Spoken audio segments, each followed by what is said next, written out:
unfiltered discussions, unexpected guests. No topic is off limits, from sex and relationships to the human condition, personal anxieties, and so much more. The only talk show of its kind in the world. This is The Last Show with David Cooper.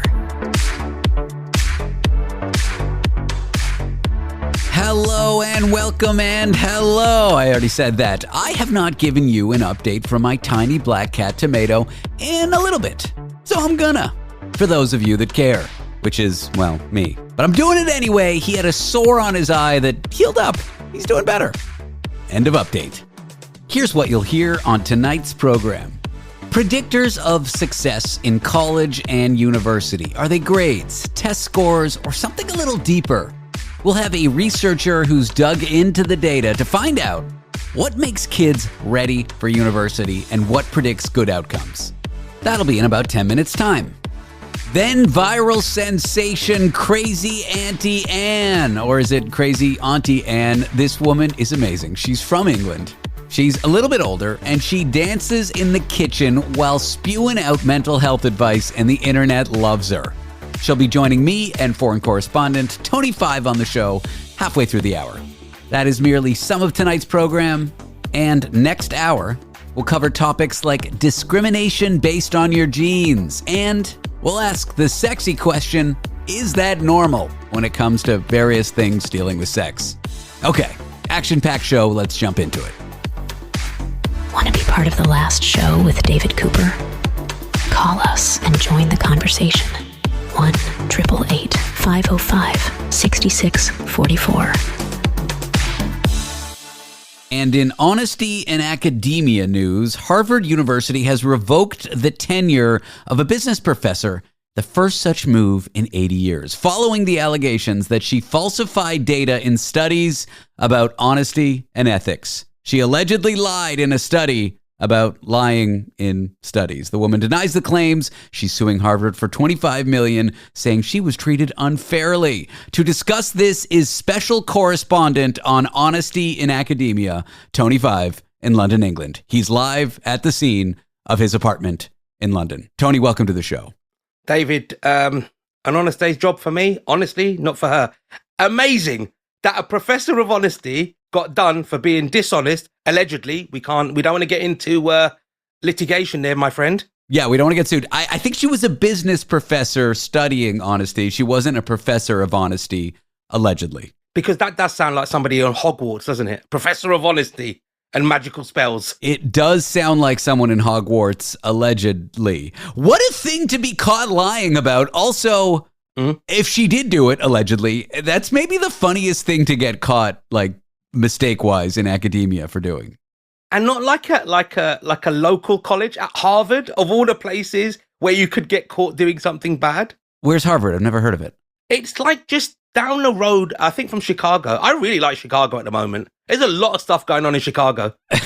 Live from Harvard, Chicago is Tony Five.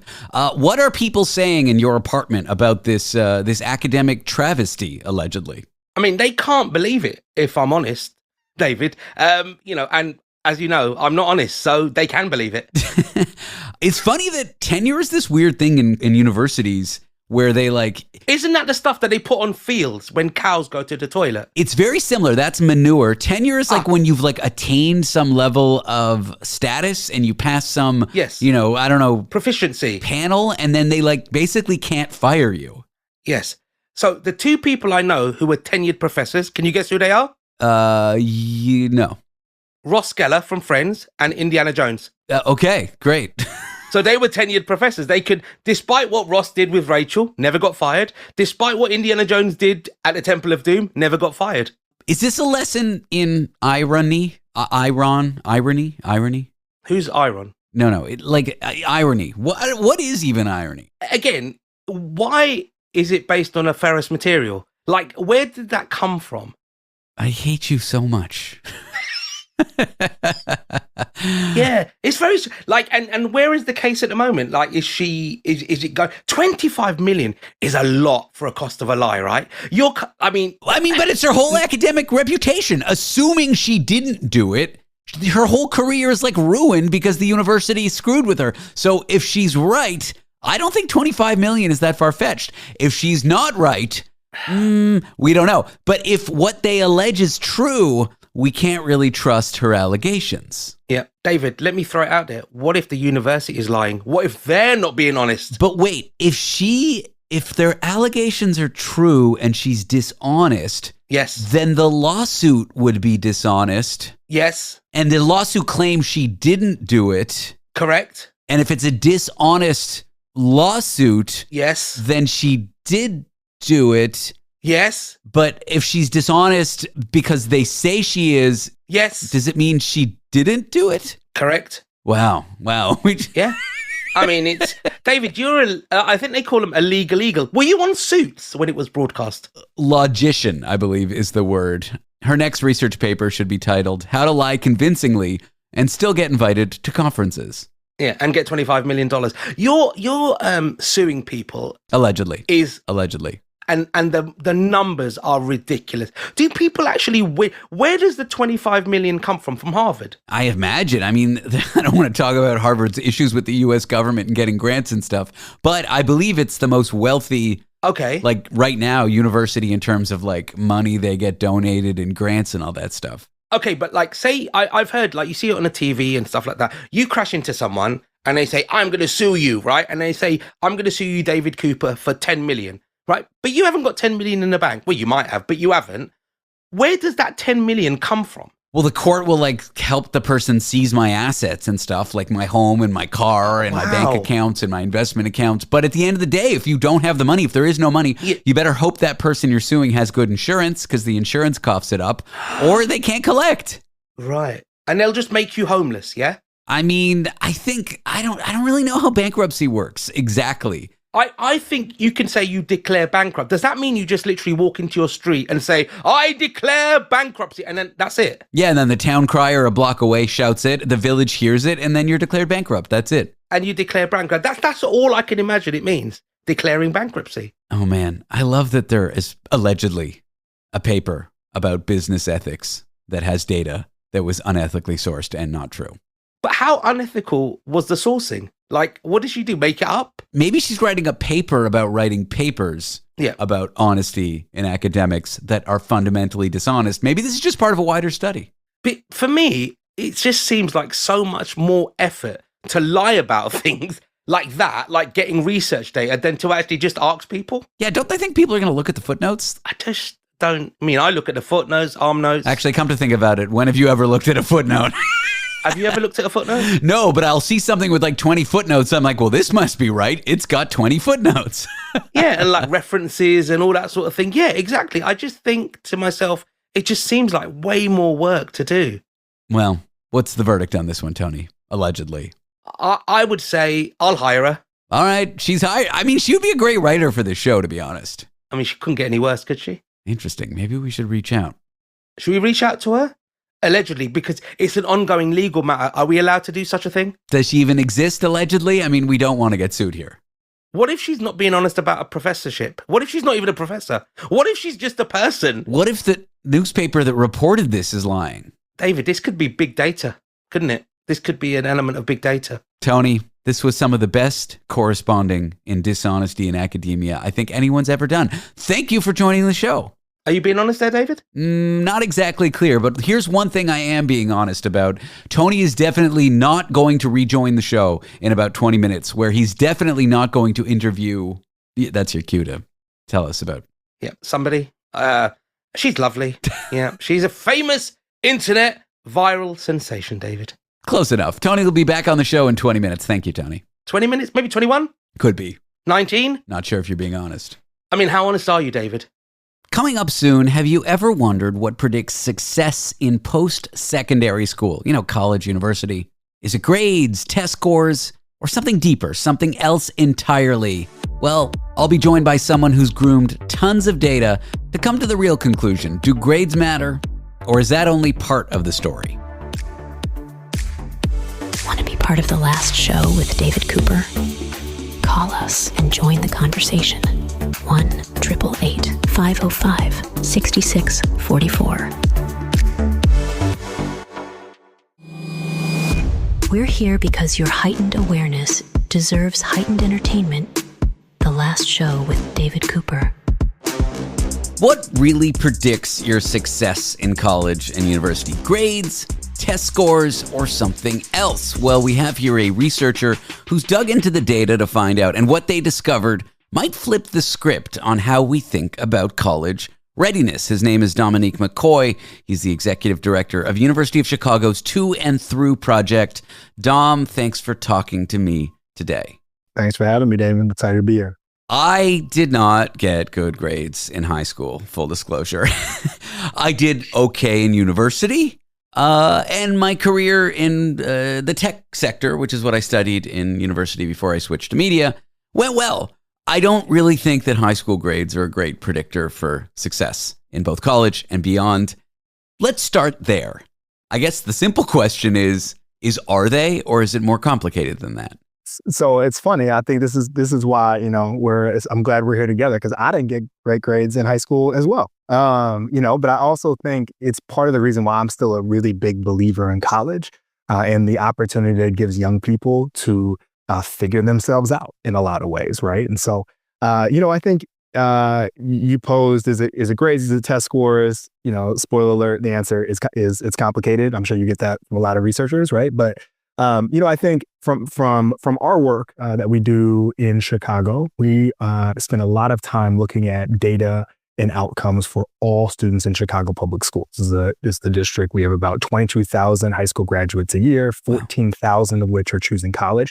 And we have a lot of data to understand the patterns and see what happens to students and really try to break down. And when we look at it, we run this for years, and teams have been looking at this. And when you really break it down, some of the best predictors of college success actually are grades. And I think when you dig into some of the research behind that, I think some of the pushes that we found or, indicators is that, sometimes grades can be a kind of a better predictor of habits, right? Of skills, of a student finding interest. Versus test scores, which are a little bit more point in time measurements, right? They can be really good at showing what a student knows right then, but it may not be the exact thing that they need down the road or 4 years or a big transition like college. So, I do think grades can be a good predictor, but again, I think to both of our stories, it doesn't have to be the full story, right?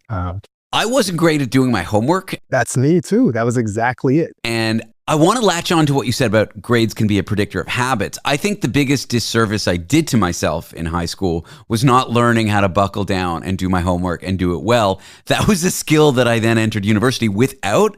And honestly, I kind of entered the workforce without it. And I learned it late in life. And I think that's where we're getting bad grades and not applying myself, as my teachers and parents said.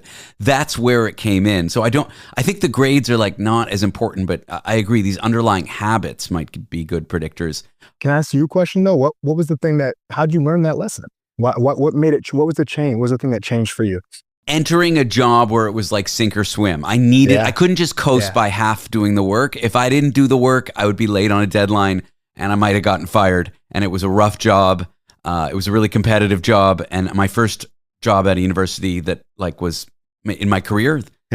Yeah, that's where I learned it. And I struggled. If I'd learned those skills in high school, I might not have struggled as much. And I think for me, it was, I think I learned those skills in college. And I think when I look back on my experience, it was a lot of what I got a chance to learn. Right. And I think for the first time in my life, I felt like it was things that reflected my experience. I was getting excited. I was being engaged by teachers. I was choosing what I got to learn in different ways. And so I do think all those factors really do fit in here. But I agree. I think it is important experiences for students to have. I wish someone had told me as a kid, you'll be robbing of yourself the ability to buckle down and learn how to do hard work later in life. But whatever. Let's talk about AP courses. Being from Canada, I don't know a lot about them. My girlfriend is from San Diego and she took one or two. She's always talking about them. And when I live in New York, when I talk to Americans and they're all like, oh, AP, this, that, and the other. Yeah. I don't really know what it is. Is there a correlation between AP courses and how well the outcome from university or college is? Also, what is an AP course? Yeah, the basic just to break it down, AP stands for Advanced Placement, right? It is an opportunity to, try to introduce some higher level coursework for students, usually at the high school level, right? We also have kind of somewhat similar forms. There's IB, stands for International Baccalaureate. Something that's really becoming more and more popular across the country is just straight early college classes. So partnerships between high school districts and either community college systems or four-year institutions where students get a chance to actually take real college courses and earn credits even before they graduate from high school. So I think all of these options, they're going to look very different in different places, but the general idea is kind of to what we were talking about, giving students an opportunity to start practicing some of those higher level skills, maybe getting a chance to seek out and experience some of that, maybe being engaged to coursework in a different way, because college is going to be hard, right? It's going to be a transition for students. And ultimately, I think this is actually another really, positive indicator of success is that, in Chicago, we've seen there's a lot of conversation right now about GPAs and going up and all those things and are students ready, but I think one thing that kind of gives me hope is that when we've looked at it is that we've seen GPAs go up. Yes, we've seen high school graduation go up. But we've also seen increased rates of students taking AP, IB, early college, right?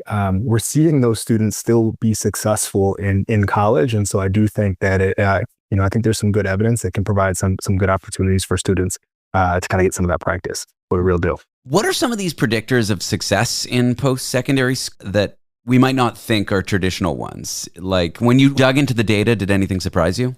Well, I think there's a larger movement, I think here in Chicago and around the country that, I'm just a firm believer that when we're talking about successful college pathways, it really starts with successful college choice, right? We have over 4,000 colleges in the US alone, right? And so navigating that process is really complicated for young people. And it's 10 times harder if you come from a family that traditionally has not had access to college, right? Or you come from a lower income background and your resources are very constrained, right? So here in Chicago, we focus a lot on what's called helping students build a meaningful plan. And it's kind of art and science. The science part is where we fit in. We kind of use some of all those data patterns to help students and counselors understand what are the schools based off of your grades and test scores that you're likely to get into. What are some schools that you're likely to be able to afford? Because we know that's one of the biggest predictors of a student not being able to finish their college experience. So those are kind of the science part of it. But my favorite part is the fit, right? This is where it's so important that we have high quality, great college counselors and advisors and post-secondary coaches that really help students and families sort through all that information, understand what's going to be right for me, right? Where can I see myself living for 4 years? Where am I going to get a chance to pursue, my interests? Where am I going to develop the skills that I need to thrive? Is good support, despite like a student's socioeconomic background, whether their family has historically had access to college or not, is that good support a key predictor of success? Absolutely. I've been in this work for about 14 years. And I think one of the biggest lessons that I've learned, both when I was student facing, working with students, and now at this point, kind of a research perspective, that this work is fundamentally about relationships, right? It's finding ways that students can build community on campus to make sure that they feel like they have that support system really locally. It's finding ways for students to be able to access their families, whether they went to college or not, right? Parents have a lot to offer. And then also, I think for us as institutions to figure out how we can make sure that we're building resources and supports to make sure students have everything that they need to be able to focus on school. Because again, college is always going to be hard. That's kind of the point. And this major predictor has nothing to do with grades. It's not, it doesn't, I think it's again, we'll go back to it's complicated. Fair enough. Anyone who's a teacher at a university or any parent with kids or any kid themselves who's listening, any recommendations from your research? We got a lot of young people headed off to college and making decisions right now. I think one of my biggest pieces of advice is just take the opportunity to try. This is one of the last times in your life where you get a chance to do a little sampling of everything, and you never know what you're good at, what you love, or what might be the next thing that gets you into a career that you maybe don't even know exists. So I found it a career via elective courses. Like I thought I wanted to be a math teacher, and then if I tried to explain my job to 16-year-old me, he would think I'm lying. Well, Dom, thank you so much for your time. Thank you, David. I appreciate the conversation. Dominique McKoy is the executive director of University of Chicago's To and Through Project. After the break, foreign correspondent Tony 5 rejoins the program with Crazy Auntie Anne, a viral sensation. She's a woman who dances in her kitchen, spews out mental health advice, and, well, people love her. Want to be part of the last show with David Cooper? Call us and join the conversation. 1-888-505-6644.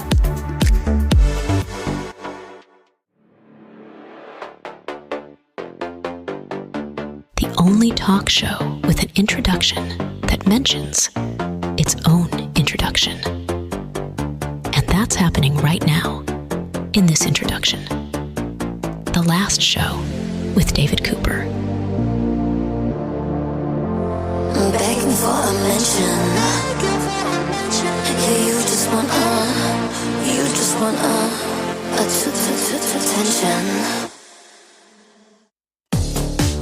She's your favorite unfiltered aunt or aunt, depending on how you pronounce it, on the internet, lip-syncing, life-loving, and occasionally DJing in a bathrobe. She's a mental health teacher with millions of fans and a mission to spread joy, perhaps a little chaos. Her name is Crazy Auntie Anne, and she proves you're never too old to go viral. I am joined by her, and welcome to the show. Hi. Hi, everyone. And of course, our foreign correspondent, Tony 5. Hi, Crazy. It's Tony here. Do you go by Crazy? Do you go by Auntie? Do you go by Annie? How would you like us to address you? Anne. Yeah, Crazy sounds good though, but yeah, Anne's probably good. And obviously, I can hear the accent, David. That is a native Chicago accent, isn't it? It is, yeah. Born and raised, right, Anne? No, Yorkshire, in England. Oh, Yeah. Yorkshire in Texas or in David? In England. In England, right. So I've actually been looking at you on Instagram. Absolutely fantastic. And you started out can you give us a backstory? What you started as? It was like a mental health teacher or something? Yeah, I've recently retired actually, but up until recent, I was teaching mental health in a college and teaching sort of 16 to 18-year-olds and adults. And I started my account, my niece started my account, Crazy Auntie Anne, because I am that crazy auntie, the one that leaves chocolate under the pillows and things like that. So we went into lockdown and I wanted to cheer my students up because at the end of the day, all these 16-year-olds were all stuck in the bedrooms and stuck in the homes and it wasn't any fun for anyone. But I think for me, for 16-year-olds, it was awful. So I wanted to cheer them all up. So I started doing videos on TikTok just to cheer them up. But I also wanted them to, make videos of their own as well, because at the end of the day, they still needed to pass their qualification. So I wanted them to make videos to make it a bit more fun and more interesting. And so we started doing fun TikToks just to cheer them all up and things like that. And then when we came out of lockdown, the first lockdown, I was talking to all my students and I always say, you guys can be, obviously I'm a mental health teacher, so I said, you guys can be anything you want to be in life. If you want to be an astronaut, you can be an astronaut. You've just got to study really hard, push yourself out there, knock on the door. You're not supposed to go in and say, I want to come in here. What do I do to get in?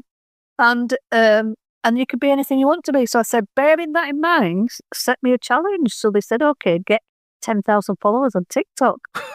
I'm taking notes here, by the way. Please keep going. Oh, yeah. So I started making fun videos and I read a poem out, a mental health poem. Two things I did. And I was wearing my dressing gown when I did it and it just went completely viral. It took me right up to 70,000 followers. And my dressing gown became famous before I did, really. And so it's hung up in a place of honour nowadays. And then I also did one which is playing the guitar or pretending to play guitar, where I'm the top half of the guitar and there's someone else who's playing guitar at the bottom, and that completely flew off and got something like 30 million views. And it just basically pushed me out of the water, really. And it started from there.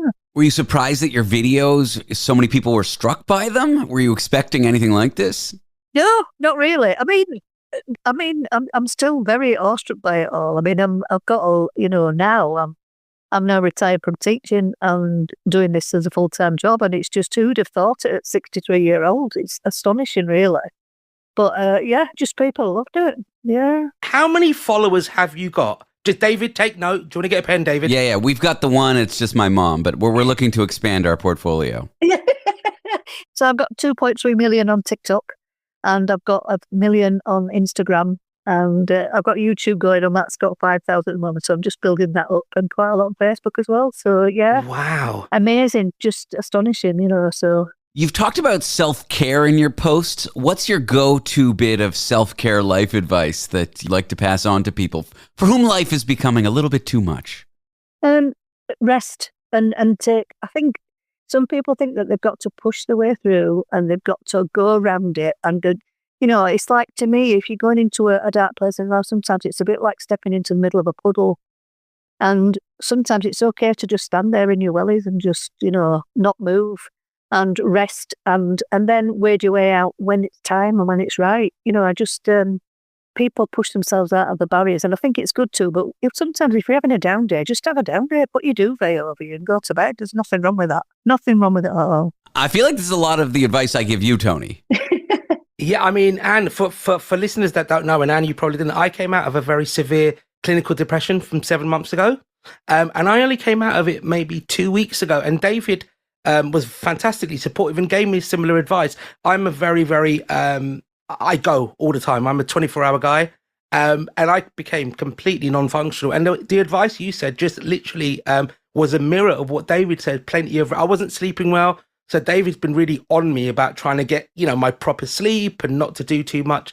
So you must have helped so many people. Do you get a lot of feedback from people that you've spoken to? Yeah, perhaps a message from a fan that really you were struck by, maybe made you stop and cry in your tea or something like that.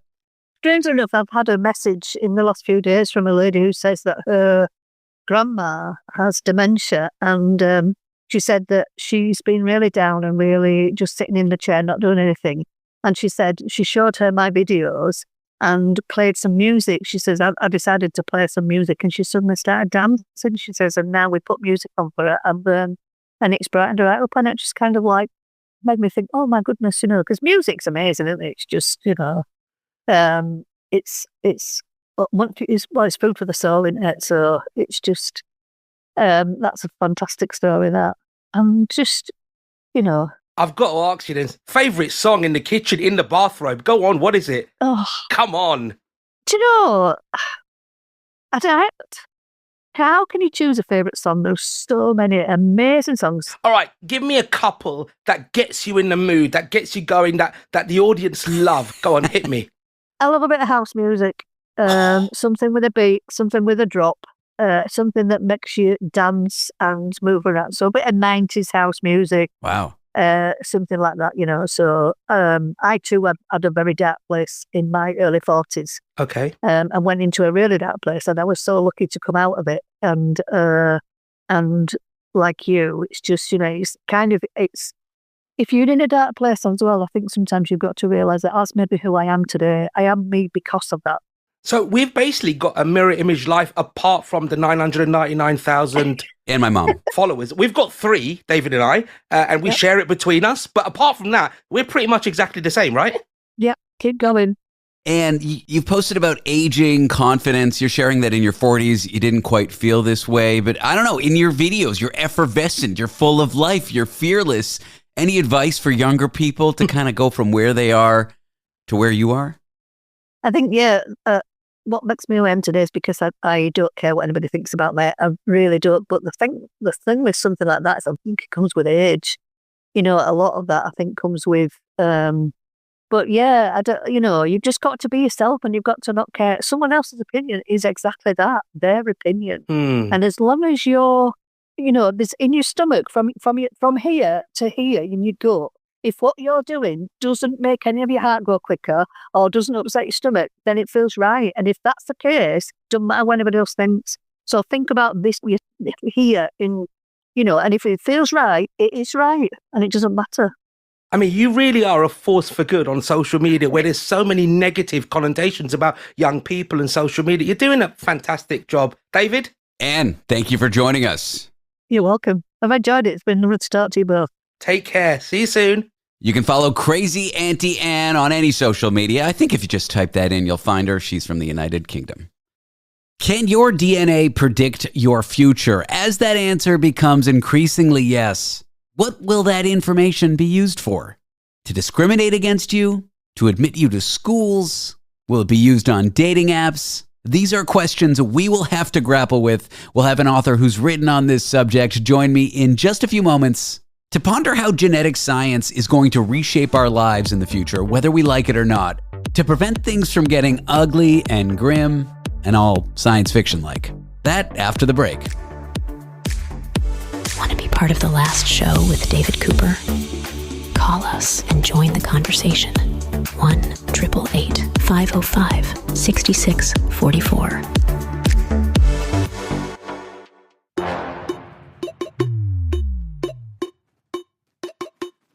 We work hard to strike the right amount of intelligence and ignorance. The last show with David Cooper.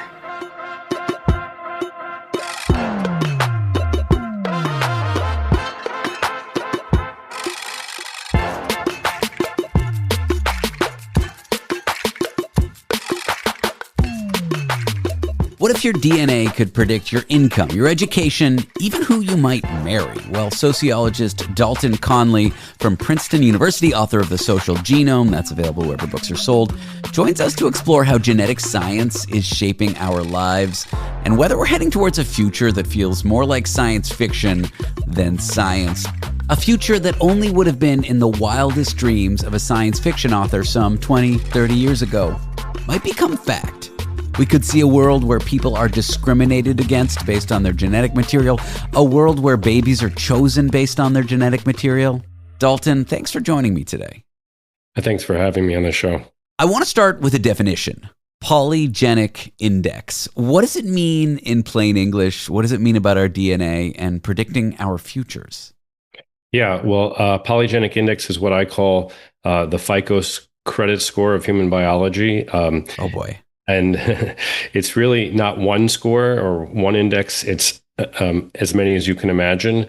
It basically involves taking your DNA and then predicting some outcome, or not just your DNA, but like millions of people, predicting your outcome, and then getting a single number that's based on how much different genes in your across your chromosomes matter for that outcome, and summing them together and predicting it. So you can run that exercise for your education, for your IQ, for your income, for your cholesterol level, for whether you're going to be schizophrenic or not. Like, you can do it for anything, and so you get a different score based on your genetic profile for each outcome. Now, so it's kind of like we only have 20,000 genes, so they're all important for everything, and it's like cooking in a kitchen. Like, it's the dosage of each ingredient of each gene that matters differently for each outcome. So you want something more spicy, you add more cayenne pepper or whatever,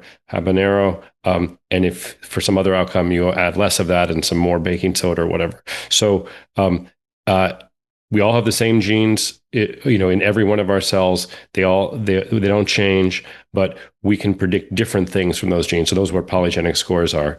And now they're getting really better. So you mentioned education in the intro.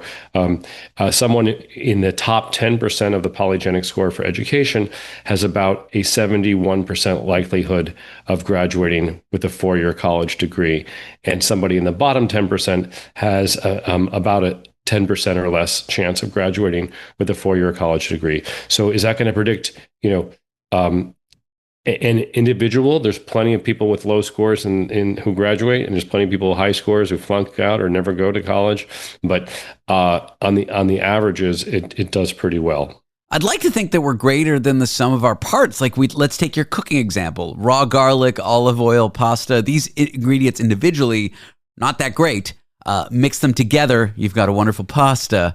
It's also cool that we can predict this. It's also a little dystopian that we can predict this. Should we be predicting this? And should we be using it to categorize people? That's the question of the day. And you talked about science fiction, but I really think we need to address these issues now because, like with education polygenic score, the one for height, the one for how fat or thin you're going to be. Today, there are fertility clinics in the United States, at least, that are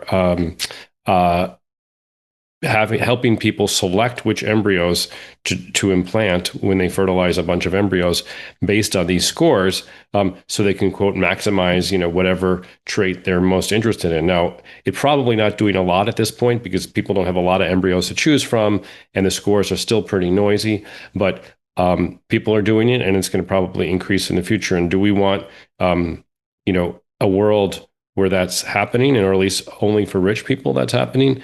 That's an important question. If some of your listeners have seen Gattaca, that was yeah, it's a great film, and that's what I was thinking about. Yeah, exactly. I mean, Gattaca is here now in a sense. Not everybody was doing it in Gattaca, but here now a few intrepid parents are doing it. But it's probably going to spread, and we have to confront: is that the kind of society we want to live in? Little by little, doctor by doctor, we help couples. It doesn't seem that bad, but on a whole, I mean, I don't want to use the word eugenics, but it just seems like in earnest we could sleepwalk towards something kind of ugly. Yeah, I mean, to the extent that these new discoveries in genetic science end up just reinforcing the inequalities we already have. So the rich people get to not only just have better environments for their kids, they literally get to genetically engineer their kids to be more, adapted to modern society and to be healthier and so forth. And poor folks are left behind both environmentally and genetically. That's pretty scary. The extent that we use this genetic information, however, to help level the playing field, seeing that someone who has a high polygenic index for dyslexia, let's say, you could go into a school and test, preschoolers or kindergarteners before anyone's fallen behind in reading. And then, devote extra reading, instruction to the kids who score high on the dyslexia likelihood. So there's definitely potential good uses. Another one that's actually happening right now is that the cardiovascular disease polygenic index. In Britain, at least, they screen some people for it, and if they're like in the 90th percentile, like 95 or above, they'll start them on statins in their 20s to prevent heart disease in the long run, rather than waiting for them to come in their 40s when they've already got their arteries half clogged. So there's definitely positive uses scenarios, and there's kind of these dystopian, scary ones as well. Should we be regulating these uses? It feels like it violates our free speech, our freedoms to regulate it, but at the same time, not regulating it might cause some harm to society. I'm not really sure what the position government should be taking is. Normally in my research, I'm pretty vocal about what the policy implications are, but in this case, I'm just as stumped as you are. I mean, there are car insurance companies. They can give you a discount if you provide a saliva sample, and then once they have enough data, they can calculate the polygenic scores for risk taking, or even for how good a driver you are. And then adjust your premiums based on that result.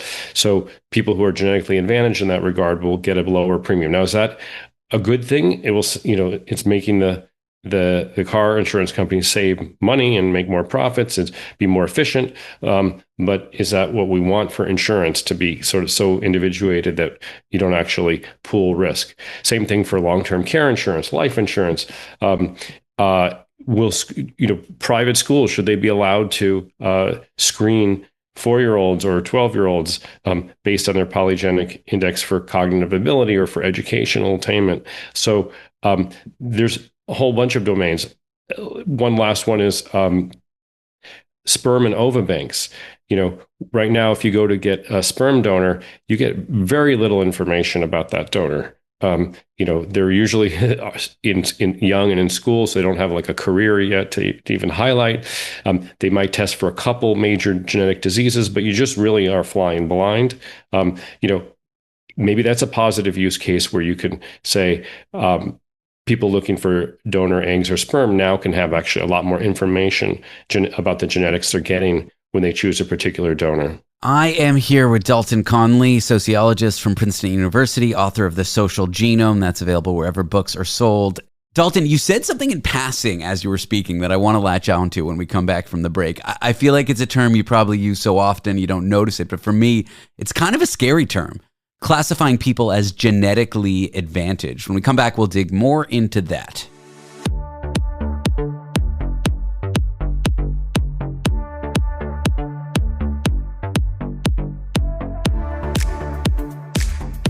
Want to be part of the last show with David Cooper? Call us and join the conversation. 1-888-505-6644. Prepare to have your mind blown as we delve into the complexities of relationships, explore the cutting edge of science, and celebrate the bizarre and beautiful absurdity of the world around us. This is The Last Show with David Cooper.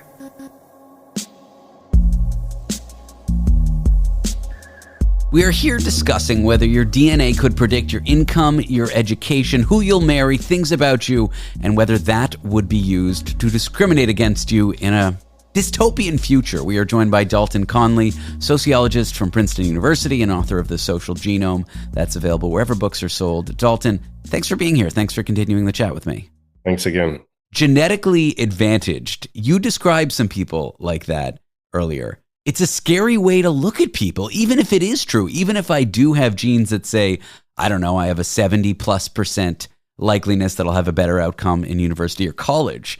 I'm just a little scared that we can look at people this way. Are you surprised by this term and that we live in a world where it exists?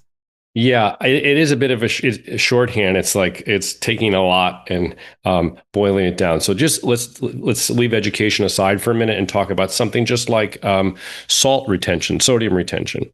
Like, is it to have a high score, polygenic score for sodium retention means you have probably have a high genetic score for hypertension, for high blood pressure, which is is bad in our society.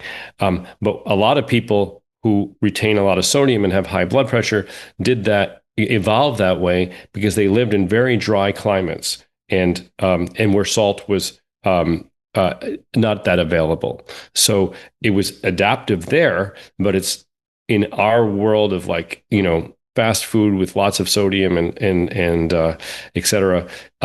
It's not a good trait to have, to retain sodium in your blood. It's maladaptive, I suppose. Right.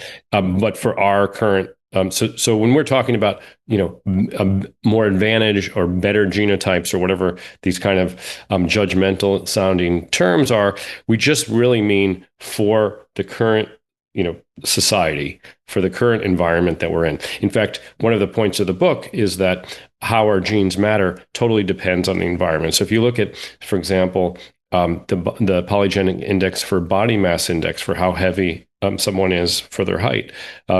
Back in the early 20th century, it didn't really predict that well. People generally were thin. People had active lifestyles. There wasn't, 32-ounce sodas on tap for 99 cents or whatever. It was a different environment. But now, fast forward today, not only are we on average heavier and we have a much broader distribution of weights, the genetics of weight predict much more. It was kind of like there's a lot of options in the environment now, and so it let 1,000 genetic flowers to bloom. I'll give you one more example of that. It's just smoking. In about 1950, almost half of North American adults smoked. And the genetics of smoking didn't really predict that well. But then all the sort of negative health consequences of smoking became much more known in society. And then today, the people who smoke are much more hardwired genetically to become addicted and stay addicted to nicotine. So the genetics predict much better today. I said one more example. I'll give you one third bonus one. No, these are all interesting. I'm happy for you to keep going. If you were a woman born in the first half of the 20th century, your polygenic index for education didn't really predict that well about how far you would go in school because college was closed off to women. But in the second half of the 20th century, today we have more women graduating from college than men, and the genetics of women predict their which women will go farther in school than other women. So it's all dependent on the environment. So that gets back to your question about, is there a better or worse genes to have? There's always trade-offs. But when I say better genes or more advantaged genes, I mean for this specific outcome at this specific time and history and place. This kind of information could be used for discrimination. It could be used for healthcare in a positive way. It could be used for couples to be selective about what their babies look like. These are all kind of the bread and butter of this stuff. But are there novel uses? For example, like matching people on dating apps. Are there any creative or weird ways in which polygenic data could be used? Yeah, I'm surprised that some tech startup has not already started a dating website that includes your DNA, just links to your ancestry.com account or whatever. I could see the slogan of phenotypes are for hookups, but genotypes are forever, or something like that. Because people, if they're serious, they probably want to know, is their potential mate a ticking genetic time bomb before they, have kids with them or something? I don't know. I'm sure there are plenty of even other applications that I haven't thought about, but we're having a big discussion about AI and how that's like an alter society. We've had a pretty big discussion over the last 5 years about gene editing and whether we want to allow embryos to be edited, so that that person is changed and their descendants are changed. But that's kind of on hold, notwithstanding a couple of genetically modified babies born in China in 2018. There hasn't been human gene editing of embryos. But that we know of, there could be some compound on an island somewhere. Who knows? And we know of, there could be. That's true. But we do know that the selection, we have genetically selected organisms in terms of humans more than we have genetically modified organisms in terms of humans. And I mentioned that the schools, insurance companies, employers, sperm and ova banks, dating sites. These are all places that could use this information, and that's really we're there now. So we kind of need to have this societal conversation and think about what policies we want in place. And they're not simple or obvious because people have their DNA, from these companies that will give you the data. So you can't put the genie back in the box, so to speak.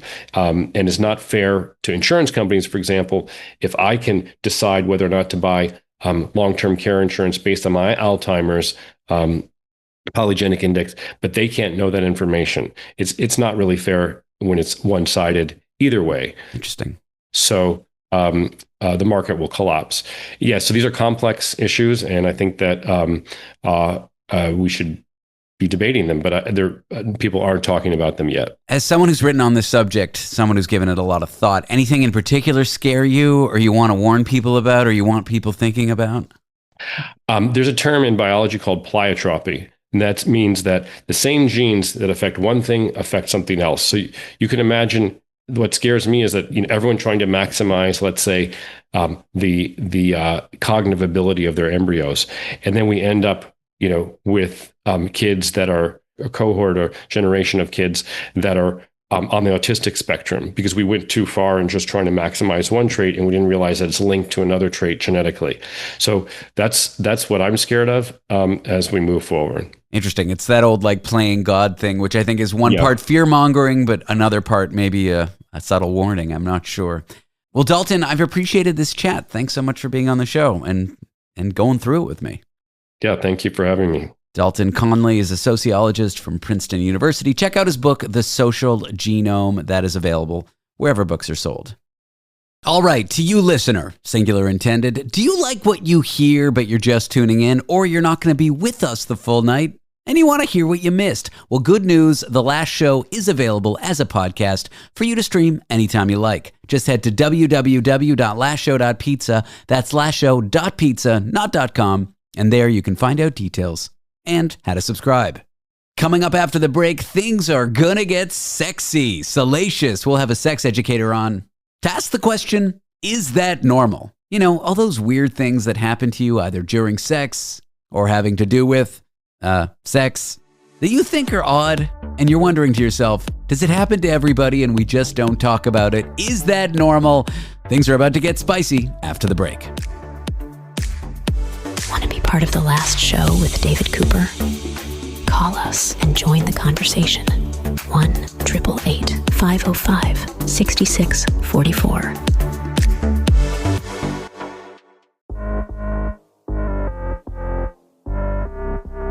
Please be advised that the following program contains audio content that may be graphic and potentially triggering for some listeners. This content may include descriptions or sounds that some may find disturbing. Listener discretion is strongly advised. This is The Last Show with David Cooper. Have you ever had sex, thought about sex, did anything sexy, and thought to yourself, my goodness, is that normal? Well, we're here to answer that question with Samantha Bitty, sexual health and consent educator. And a quick reminder, we weren't lying about that content warning. Things are about to dive into sex education, so sensitive listeners or those with children, do be advised. Samantha, welcome into the show. Thank you. You forgot the title of our show. Sex, etc. Is it normal for a host to forget the name of the thing that they're working on? Yes. Great. Thanks for being here. That's the whole thing. I find myself doing this despite having a decent background in sex education, despite thinking about this stuff, listening to media that communicates this stuff. I still think to myself sometimes, like, is it normal if our libidos are mismatched right now? Is it normal if, we don't cuddle after sex? Is it normal if, I feel like this happens to even the most informed people. They second guess themselves. Absolutely. I was actually working with some of my coaching clients yesterday, and we were talking about something maybe kind of sensitive. And I was saying, it's like, I've been a sex positive sex educator in a sex education space, in a consent space for like 20 years. And I will still, in my own personal life, experience things where I'm like, I have that questioning, or I have that self-doubt, or I have that like disproportionate responsibility, or I experience rejection in a certain way that's like not about me. And I think, there's a lot of conditioning that we experience that invites us to really be judgmental of ourselves and others about what is normal. It's funny. We can be educated. We can like to think that we don't judge people, but then it just kind of comes out and we second guess. I got to start with this though. Farty noises, Samantha. I had to. It happens to everybody all the time. And yet I still have this reaction like, oh, that must have been gross because farty noises are gross and they get made fun of even though they're not. And we all have bodies. So I guess definitively, Samantha, I ask, is that normal? It is. Bodies are bodies. And also just like, I don't know if it's like physics or whatever about like the motion and the exchange of fluids and air and whatever it is. We're taught from so early on that like that noise genre is embarrassing or shameful or whatever. I personally, my soul leaves my body. And it takes me a while to like come back and be like, this is normal. And especially at the, at the age that I'm at and the level of experience and the level of exposure that people have had to having sex, I'm like, this is normal for them. This is one of the reasons I love dating people who have had children, because they've been witness to bodies doing all kinds of wild things that maybe would seem gross or whatever. Even at least somebody who's had domestic partnership with a woman or is a woman herself. Like, then I'm like, okay, this is normal. I think farting around each other in a non-sexy way, out of the usual way, I think that's the greatest form of commitment, expression, love, togetherness, that you can do that comfortably in front of each other. I personally would sooner die, but that's to each their own. Please don't sooner die. Just let it go. Come on, I got IBS. All right. Not orgasming every time you have sex or at all, and still having a good time, being glad it happened. Is that normal? Totally normal. I think that there is like this huge window of normal for that. And you know what? Sometimes it does point to things that could be addressed or challenged or navigated in a different way, but just entry level, nothing pathological going on. Yeah, it's totally normal for one to not orgasm during partnered exchanges, even solo sex as well, and just that, you know, orgasm is not the goal of sex. It is a goal. It is a lovely byproduct of pleasuring ourselves and others. And also, it's not the definitive measure for whether a good time was had. And actually, hyper focusing on orgasm is like one of the number one ways to prevent being able to have an orgasm. Oh, that's like one of those horrible things in the human condition. Like focusing on being too insecure at a social event is going to make you come off as too insecure. Focusing too much on orgasm might make you too in your head and prevent you from having one. That's a weird punishment that we have as humans. I like that though. Orgasm is not the goal. It can be a goal. Absolutely. And there's so many wonderful things associated with orgasm in terms of how our bodies benefit from them, both like it is great for pain relief. It is great for just like dopamine, oxytocin, like all of those like feel good chemicals and hormones and releases. It's good for stress. It's good for bonding. It's great for a lot of different things, but it is definitely by no means the like only indication of whether sex was pleasurable, fun, or a reflection of a partner's prowess with you. I feel weird admitting this next one, Samantha. Okay. Is it normal to get aroused at odd, perhaps inappropriate times? I have a weird brain. I feel like I can't disclose this lest we travel together ever or anyone see me on a plane, but there's something about the vibrations of airplanes that I don't know what's going on. Sometimes my body just responds to being on an airplane. My brain isn't there, but my body is, if you know what I'm saying. Brains are weird. Welcome to being a human being. Is it normal to get aroused at odd times? I normal in the sense of a shared human experience. Yeah. I mean, I personally am a weirdo. So to me, I'm like, yeah, I hope that's normal. Like but also too, like, why is normal the gauge for, like, to me, and the only thing that defines normal is consent, right? Like wanted experiences. And while getting a on a plane might not be, I don't think it's abnormal for our bodies to have responses to certain stimulus or stimuli, like being on the bus, you know, like sitting on a certain place on the bus and it constantly being like a vibrating. It's like, oh, like, why am I, you know, what's happening with this? I need to get off the bus. Like, hello. Certain scents can cause arousal, like in people, right? So Sure. I think, yeah, I definitely think it's normal. I think that it is also normal to like the impropriety of something, like for that to be a turn on itself. Like certainly there are things that fall under the like, you know, fetish or like kinky kind of category. Just make sure you keep it to yourself unless it's wanted by those around you, I guess is a good rule there. Yeah, like pulling out your and off on the plane would not be a socially acceptable behavior because those around you are non-consenting to that. It's funny you should mention, not something I would ever do, but it's good to bring up just in case those are wondering. Don't do that on a plane. Yeah. See, we're giving people practical lessons to live their lives that they wouldn't have known otherwise. There's no way to know. No way to know. Yeah, I think generally if you're getting aroused at weird times, just keep it to yourself. Unless it's weird and it's a private time with your partner. And then maybe don't keep it to yourself, depending on where they're at. Yeah, it's assessing the dynamic, the transferable social skills into the sexual realm are really, really important, I think, for sure. What I thought might happen is happening, and it's not such a bad thing. Asking the question, is it normal? Abnormal things are normal. Things that happen to a minority of people are normal. Things that make you unique as a sexual person, that's normal. I knew that the question would always kind of be yes within some reasonable bounds, but that's not such a bad thing to arrive at, is it?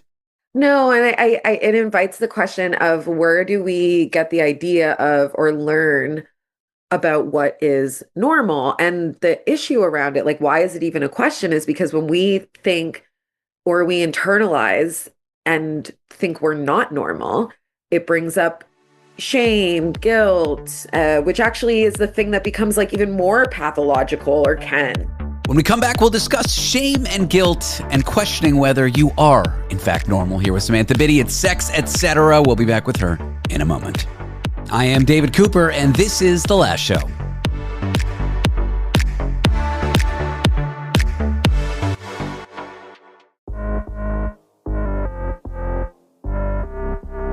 Please be advised that the following program contains audio content that may be graphic and potentially triggering for some listeners. This content may include descriptions or sounds that some may find disturbing. Listener discretion is strongly advised. This is The Last Show with David Cooper. It is Sex, Etc., the most normal thing you will hear on the radio all day at this time with me and Samantha Bitty, and that's it. Samantha Bitty is a sexual health and consent educator. Samantha, my goodness, welcome back to the show. Thank you. Quick reminder, as the announcer just said, content warning for sensitive listeners or those with children. Samantha's a sex educator, and we will be discussing, well, sex. Listener discretion advised. Okay, the question is, do you have some habits, behaviors, thoughts, things one might go through, and you question, am I normal? Of course, in the sexy realm. People can have a lot of internalized shame, guilt, self-doubt that they carry with them, and they question normal things that they do. You were discussing this with me before the break. Yeah, the thing that comes up a lot for people that prevents them from having wanted, fulfilling experiences is this idea that whatever it is that they're seeking, desiring, did I say thinking already? Feeling, whatever, is not normal, that they're going to be shamed or that they experience the shame. And that is like this barrier. And the kind of solution for that, or what I invite people to do, is for one, like find your people, like find your community. If you're into it, it exists, right? Like I would say, if you're into it, it exists. And obviously I'm saying that within the confines of, as we said, it's like, consensual, consenting adults, etc. But the more you are able to like witness or have it mirrored back to you, the more normal and less shameful it feels. Like we have to unlearn shame and guilt. And as I said before, I said this about like, I've been doing this a long time, and I will still have that internal shame. And then it's like, oh, well, I can't tell a partner that I like this, or I don't, because I'm like, oh no, I feel shame. It's funny you mentioned finding your community. Of all the horrible things the internet has given us and will continue to give us, people who would normally be isolated because they have a kink or a fetish that only a small fraction of the population has, they now have a place where they can meet like-minded people. You like certain adult cartoons that other people would be like, how on earth could that be sexy? You can find your people, I promise. Use the internet for good, I guess. And it doesn't even have to be weird, quote unquote weird. It can be things that are really... Balloons, Samantha. There's a community of people. And it's not even like sexy balloons. It's just the existence of balloons sexy to them. I invite everyone to keep an open mind, because you might be surprised what is arousing to you once presented with it. What I was going to say, though, is that it can even be things that, maybe we should have been taught in school or whatever it is about our bodies, that we can then seek out representations of that. Like I'm at the age of life where a lot of people around me are, perimenopausal, as an example, and the ways in which they're like have changed. Finding out about what's normal in that regard, or what is kind of like a baseline, or what is the range of experiences that people can have, being able to access others who are going through that experience and sharing it openly and being like, this is how I like do this, that can also help to create that that sense of normalcy so that when I am with a partner, I can be more communicative about like, well, actually, like I need more lube, or I need to use this particular type of contraceptive or barrier method, whatever it is. And I think that, yeah, like having representations of that helps us to feel less shame or guilt about what it is that our bodies are supposed to look like, what they're supposed to do, what our thoughts are supposed to be. And a lot of times people ask me, is it normal that my mind completely wanders when I'm having sex? And it's like, yeah, that is completely normal. Here are the practical ways that you can change that if that's what you want. Or just get your, to-do list sorted out in your head while you're having, it's a two a one. My head always wanders. It's always like the stress of the day. I shouldn't admit that. Miranda, I'm sorry. What you were mentioning bodies, like, I feel like this is more for younger people because people our age, a little bit older adults all get this, but body symmetry, like having one boob bigger than the other. For men, one thing hanging lower than the other. This is so common. It's like more common to have asymmetry than it is to have symmetry. I didn't know we weren't allowed to say balls. We are. I don't know. I'm just, you can say that. I don't even know what we can say anymore. Who knows what we can say and not say. Yeah, like the idea that sorry, I'm just thinking about balls now and how many I've seen, and sometimes there's a situation where I'm like, wow, like those are way bigger than the baseline size that I personally have seen, but it doesn't mean that they're abnormal. What about smaller, Samantha? We exist, Sure. I definitely, there is a range, everybody's junk is all different shapes and sizes, like across the junk spectrum, whether that is vulvas and vaginas, intersex genitals, penises, testicles. There are people who have implants, or like there's so much. And as you said about the internet, I love the internet for showing us that our bodies can look all kind of different, and that it is like beautiful and attractive, and that the insecurity that people feel when they're like, oh, one of my labia is larger than that, and chances are if somebody's getting to see your junk, they're like, wow, thank you so much for showing me your junk. Yeah, no, I agree. Yes is the answer to something that wasn't a question. And if you just veer away from the mainstream adult film industry and just Google like pictures of regular people, you'll see such a huge variance as to like, it's crazy. Well, because there's certain like types that are favored mostly in like mainstream porn, which is fine, whatever, but it's really, you're missing the big picture there. Yeah, beauty standards are not the marker or the measure. And I think that if you're in a situation where someone makes you feel weird about what your body looks like, sounds like, feels like, then you don't need to be with that person. They're the weird one for making you feel that way. How about that? Yeah. Take that, people who make other people feel bad about their bodies. Not a group that I mind discriminating against too much. Samantha Bitty, is it normal to fantasize about things I'd never actually want, or perhaps could not want in real life? I think there is nothing more normal than that. That is I feel like that is the most normal thing. If people are honest about what's happening in their mind's eye, in their sexual moments, yeah, chances are, at least at some point or another, you've been turned on by or masturbated to or thought about during sex that you wouldn't actually want to play out, act out, or have happen. Absolutely. I'm thinking like weird, like cartoons. I don't know. I keep bringing up cartoons. I don't look at them, but if I did, it would be normal. I just mean like fantasies that involve like, ancient times and dragons and wizards, that kind of stuff. I love that. I mean, again, as I said, me baseline weird, I'm open to it. I'm just like, it might not be something like I really don't have judgment about a lot of people's range of fantasy. I think the thing that people really grapple with a lot is when it's like, they're like, I identify as heterosexual, but like seeing these two touching in my fantasies is like, I wouldn't necessarily want, but it turns me on. Like Yeah. I've had an academic on this show who did research that said straight identified, straight living, whatever women look at lesbian pornography and it doesn't affect like, how they live their lives and what they're interested in real life. It's very common to perhaps fantasize about something that's on kind of a different sexual orientation or gender spectrum or whatever that would interest you kind of like in person life. Mhm. That would be a normal thing. And if you're into the, the ancient stuff, go to a Ren fair. That's mostly adults. There's alcohol. Who knows what's happening at a Ren fair? Yeah, or like LARPing. Yeah. Get into the LARPing community. Samantha, it's a pleasure having you on the show. Thank you.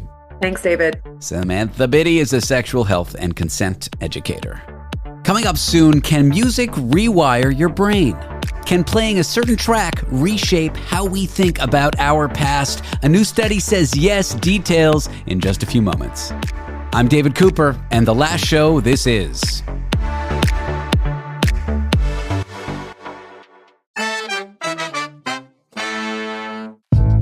The human algorithm, where emotional inputs create unexpected outputs. The last show with David Cooper.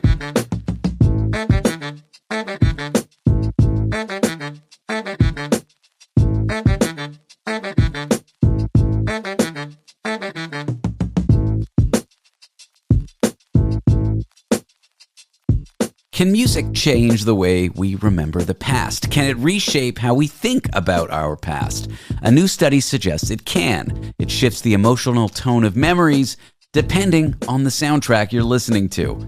How music might be quietly rewriting our personal history, that's what we'll dig into, one note at a time, here with Dr. Yiren Ren. She's a cognitive science researcher at Georgia Institute of Technology. Erin, thanks for joining me today. It's my pleasure. Thank you for having me, Dave. Why the interest in music? Why test whether music can change how we remember something? It's a good question. So we as humans have often experienced how powerful music can change our emotions. So for example, we could be easily moved by a sad melody. When we watch horror movie, we could be scared more with the horror soundtrack in the background. But what fascinated me was the question of whether music could actually change how we remember past events. So think about how different a memory feels when you recall it while listening to happy versus sad music. So we wanted to scientifically understand if music could actually reshape our memories' emotional content in this study. Is there any personal connection with music or just something you're interested in generally? It's definitely, I definitely did. I grew up wanting to be a musician. Actually, I started learning instruments from age of 5. I gradually learned more than 3 instruments along the way. I also learned composing music myself during high school and also during my college. So I had a deep connection with music. It always influenced me during everyday daily life. So I'm just passionate about music and the music's power of influencing our cognition and behaviors in general. So cool that you get to research cognitive neuroscience, which I assume you love, and then also music. Let's get to the study, though. What does it reveal about how malleable or fragile or flexible our memories are? Like, What exactly did you test and what did you find? For sure. So we found that music played during memory recall can change the emotional content of memories during later recall. So here is what we did. We designed a 3-day experiment that allowed us to see how music might change our color of memories. On day 1, we just had participants read and memorize simple, emotionally neutral memories. And just imagine something like going to a hotel or walking in the park. So nothing particularly happy or sad about these stories. But what's interesting about the studies on day 2, we had people recall the stories, but this time they recall some stories with happy music and some with sad music and some in silence.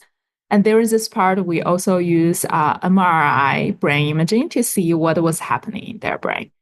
And the real revelation came on day 3 when people came back. We asked them to tell us about these stories again, but this time there's no music in the background. And what we found was fascinating. The stories they recalled while listening to happy music during day 2 were now remembered more positively, with some added optimistic details that their that were not there originally. So basically, the emotional tone of the music has somehow become part of the memory itself.